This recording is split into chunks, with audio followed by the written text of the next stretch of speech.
Hello दोस्तों। आज के इस एक्सप्लेनर में हम बात करने वाले हैं भाषा के एक बहुत ही इंटरेस्टिंग हिस्से पर। सोचिए, दिन भर में हम कितनी बार चीजों की तुलना करते हैं। कभी किसी मूवी की बात हो रही होती है, कभी किसी गाड़ी की स्पीड की, तो कभी आज के मौसम की। हम लगातार चीजों को कंपेयर करते रहते हैं और इंग्लिश में इस तुलना को सही और सटीक ढंग से करने के कुछ बहुत ही खास ग्रामर मैकेनिक्स हैं। आज हम इन्हीं नियमों को डिकोड करेंगे और समझेंगे कि इंग्लिश में सेंटेंसेस विद कंपैरिजंस असल में काम कैसे करते हैं। तो ये कंपैरेटिव स्ट्रक्चर्स असल में हैं क्या? सिंपल शब्दों में कहें तो ये ग्रामर के वो टूल किट हैं जो हमें ये क्लियर करने में मदद करते हैं कि दो चीजें या दो लोग एक जैसे हैं या फिर वो एक दूसरे से एकदम अलग हैं। जब भी आपको किसी चीज का साइज, उसकी स्पीड, किसी की हाइट या किसी टॉपिक की इंपॉर्टेंस नापनी हो ना, तो बस यही टूल्स काम आते हैं। इन्हें सीखना इसलिए भी बहुत जरूरी है क्योंकि इन्हीं के जरिए हम अपनी रोजमर्रा की बातचीत में चीजों को बिल्कुल सही तरीके से डिस्क्राइब कर पाते हैं।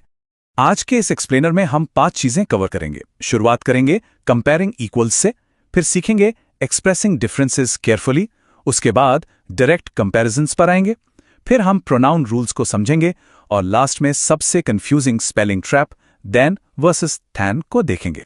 चलिए बिना देरी किए सीधा पहले पॉइंट पर आते हैं, कंपेयरिंग इक्वल्स। जब दो चीजें बिल्कुल सेम हो, मतलब एकदम बराबर, इसका फॉर्मूला बहुत ही आसान है। As plus adjective plus as. बस इसे एक तराजू की तरह सोचिए जिसके दोनों पल्ले एकदम बराबर हैं, ना कोई पल्ला भारी ना कोई हल्का। यह फॉर्मूला ये पक्का करता है कि बिना किसी एक चीज को ज्यादा सुपीरियर दिखाए हम दोनों चीजों की समानता को बता सकें। इसे ऐसे समझिए, मान लीजिए एक सेंटेंस है, our car is as fast as Peter's car. अब इस पूरी सिचुएशन में ना तो हमारी गाड़ी पीटर से तेज है और ना ही पीटर की गाड़ी हमारी गाड़ी से तेज है। दोनों की स्पीड का लेवल बिल्कुल सेम है। यहां कोई रेस नहीं जीत रहा, बस एक फैक्ट बताया जा रहा है। डेली लाइफ में हम इसे बहुत यूज करते हैं। जैसे अगर घरों के साइज की बात हो तो हम कहते हैं my house is as big as yours, या फिर एग्जाम्स में बोलते हैं ना, this exercise is as easy as the last one. यहां बिग और इजी वो खूबियां हैं जो दोनों तरफ एकदम बराबर मौजूद हैं। अब आते हैं अपने दूसरे पॉइंट पर, एक्सप्रेसिंग डिफरेंसेस केयरफुली, यानी जब चीजें अलग अलग हों तब क्या करें। अब देखिए, इंग्लिश में जब चीजें बराबर नहीं होती तो उसे बोलने का एक बहुत ही स्मार्ट और पोलाइट तरीका है, नॉट एज एज। ये एक नेगेटिव स्ट्रक्चर जरूर है, लेकिन इसकी सोशल यूटिलिटी बहुत कमाल की है। आप सोच रहे होंगे कि भाई सीधे सीधे क्यों नहीं बोल देते? क्योंकि ये तरीका बहुत ही न्यूट्रल और विनम्र है। जब आप किसी को सीधे बुरा फील नहीं कराना चाहते, लेकिन ये भी बताना है कि किसी चीज में कोई क्वालिटी कम है, तब ये स्ट्रक्चर बहुत काम आता है। कोई चुभने वाली बात कहे बिना अपनी बात रखने का ये रोजमर्रा की बातचीत का एक बहुत ही सेफ ऑप्शन है। चलिए जॉन का एग्जाम्पल लेते हैं। John's car is not as fast as our car. इस सेंटेंस की खूबसूरती देखिए। हम सब जानते हैं कि जॉन की गाड़ी स्लो है, लेकिन हम सीधे उसे स्लो बोलकर जॉन को बुरा फील नहीं करा रहे। हम बस बहुत ही पोलाइटनेस के साथ कह रहे हैं कि भाई तुम्हारी गाड़ी में हमारी गाड़ी जितनी तेजी नहीं है ना? बिना बुरा लगाए बात कहने का कमाल का तरीका। ये तरीका हर जगह फिट बैठता है। कोई मूवी बोरिंग लगी तो उसे सीधे बोरिंग मत कहिए this film is not as interesting as the book. या फिर मौसम के लिए, today is not as cold as yesterday. बिना किसी बहस या आक्रामकता के अपनी राय रखने का ये एकदम परफेक्ट तरीका है।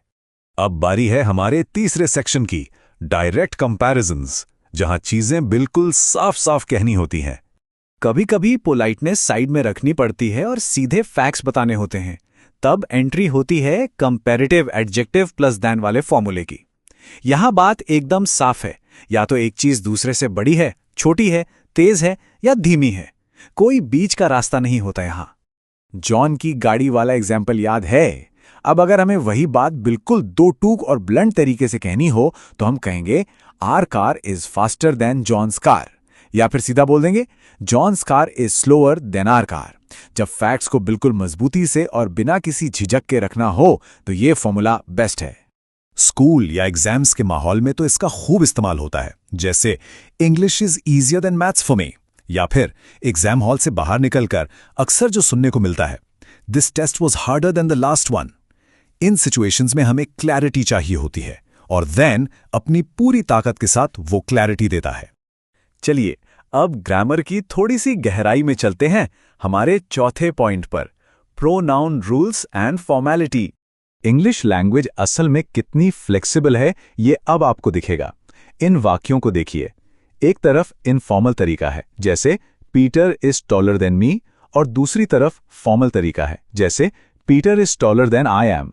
दोनों का मतलब बिल्कुल सेम है, रत्ती भर का भी फर्क नहीं है। फर्क सिर्फ इस बात का है कि आप किस माहौल में बात कर रहे हैं। और यहां सबसे सुकून देने वाली बात क्या है? ये दोनों ही फॉर्म्स बिल्कुल सही हैं। दैन मी जैसा छोटा रूप हम रोजमर्रा की स्पोकन इंग्लिश में दोस्तों के साथ बातचीत में यूज करते हैं। लेकिन अगर आप कोई प्रोफेशनल ईमेल लिख रहे हैं या किसी फॉर्मल मीटिंग में हैं, तो दैन आई एम बोलना ज्यादा सही रहता है। चॉइस पूरी तरह से आपके आसपास के माहौल पर डिपेंड करती है। और अब हम पहुंच गए हैं अपने आखिरी पॉइंट पर, then वर्सेस than। इसे ग्रामर का फाइनल बॉस समझ लीजिए। ये एक ऐसा स्पेलिंग ट्रैप है जहां अच्छे अच्छे लोग अटक जाते हैं। देखिए, एकदम सिंपल सा रूल है। जब भी आप तुलना कर रहे हो, दो चीजों को कंपेयर कर रहे हो, तो हमेशा THAN यानी थैन आएगा, हमेशा। और जो दूसरा वाला है THEN, देन, वो सिर्फ समय या घटनाओं के क्रम को बताता है। जैसे फिर क्या हुआ, बस एक ए और ई का फर्क है। लेकिन अगर ये गलत हुआ तो सेंटेंस का पूरा मीनिंग ही पलट जाता है। बस याद रखिए, तुलना मतलब थैन। तो देखा आपने कैसे एक छोटा सा स्ट्रक्चर या बस एक अक्षर का बदलाव भी हमारी रोजमर्रा की बातचीत को पूरी तरह से बदल सकता है। अब आज के इस एक्सप्लेनर को खत्म करने से पहले आपके लिए एक सोचने वाली बात, इंग्लिश में ऐसे और कौन से कॉमन वर्ड्स हैं जो सुनने में या दिखने में एक जैसे लगते हैं, लेकिन अगर उन्हें गलत जगह यूज कर लिया जाए तो अर्थ का अनर्थ हो जाता है? सोचिएगा जरूर। ग्रामर के इस मकड़ जाल में हमेशा कुछ ना कुछ नया एक्सप्लोर करने को मिलता है। इन रूल्स की प्रैक्टिस करते रहिए। आज इस टॉपिक को गहराई से समझने के लिए हमारे साथ जुड़ने के लिए बहुत बहुत शुक्रिया।